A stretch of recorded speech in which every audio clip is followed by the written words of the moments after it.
右ストレート、パー。さあのしのしと歩きながらパー、そしてボディー、かなりこのボディも気にしている。そして左、そしてボディー、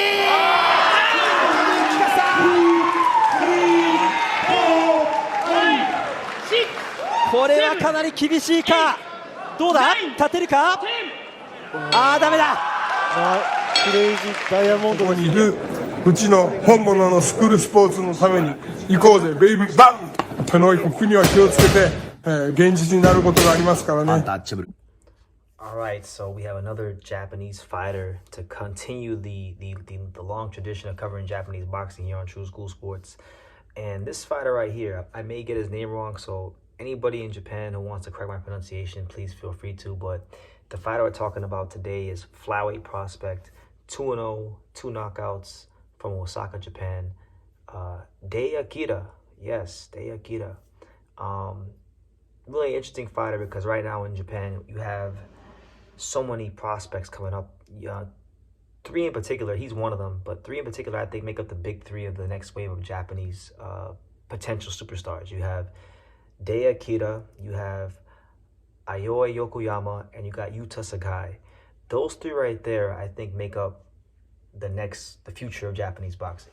Those are the 3 that are pegged to go on and do big things, and I think so far those have been the 3 most impressive fighters I've seen of the younger generation. So that being said, let's talk about him. DAIYA Kira is a fighter that he had a good record as an amateur. He was 46-6 with 16 knockouts as an amateur, Japanese amateur national champion. So he has those building blocks in place, which are always good signs for a fighter to achieve those things early in their career. You know, he's gotten some good sparring in his career. He's sparred with world champions like Hiroto Kayaguchi, and he's been in camp with Kazuda Ioka out in America. So he's bringing great experience, and it's been reported that Ioka is like a mentor to this guy, and you know, he's went on record and said that, you know what, he wants to surpass his mentor. He wants to outdo his mentor. So he's got a lot of work to do, because Kazuda Ioka has had an amazing, magnificent career in the pros, being Japan's first 4-division world champion, right? So let's talk about him.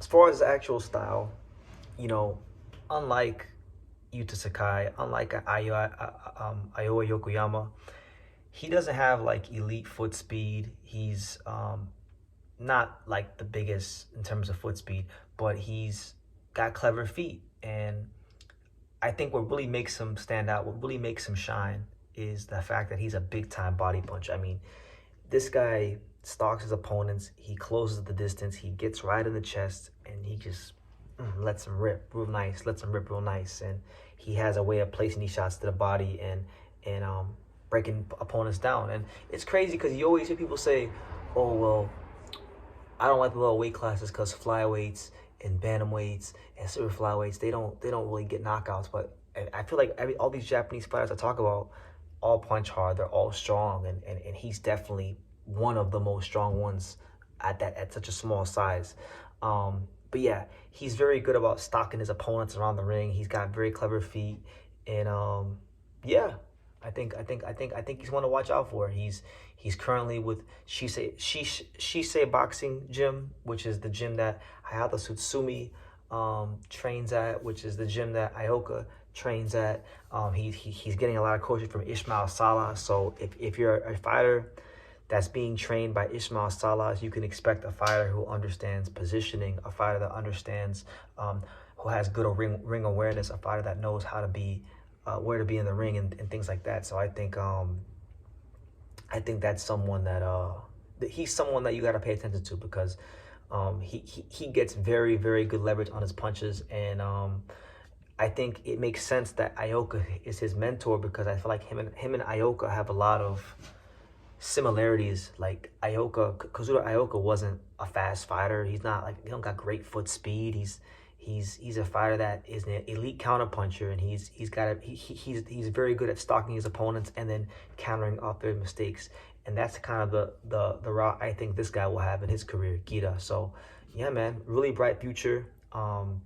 He's different to Iowa Yokoyama. He's different to Yuta Sakai, but he's, you know, equally effective, and he definitely made an impression in his first 2 fights. So I'll be following his career, and I'll have more to say as he's taking fights. I mean, right now, he's a flyweight, right?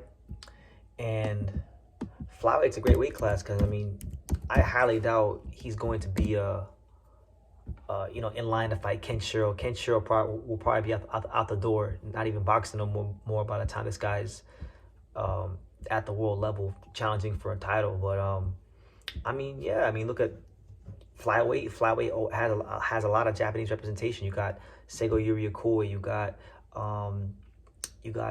Ken Shiro, you got who else? Hiroto Kaiguchi, who he sparred with, Taku Kuwahara, and the list goes on and on. Kento Hatanaka. So there's plenty of really good fighters, and he's not a fighter that I think they're gonna waste time with. I feel like DAIYA Kira is gonna be a fighter that they try to fast track to a world title. I feel like DAIYA Kira is gonna be a fighter that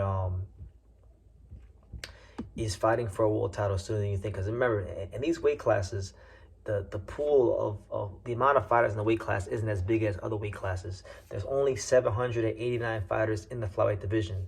In most weight classes in boxing, you have 1,000 fighters or more, you know? So he's 25th in Japan. I would expect that to rise very quickly. So, yeah. Those are my initial thoughts on DAIYA Kira, a very explosive body puncher who doesn't have the elite speed or explosiveness of other fighters, but has a lot of know-how, and he's a thinker, and he's a very vicious fighter when he gets in his range, and he lets his punches to the body go and rip. So, yeah, let me know what you guys think in the comments down below. Subscribe, all that good stuff, and yeah, keep your eyes out for this man. Thank you for watching another video on the untouchable True School Sports Empire. For more great boxing content just like this, make sure you click right over here.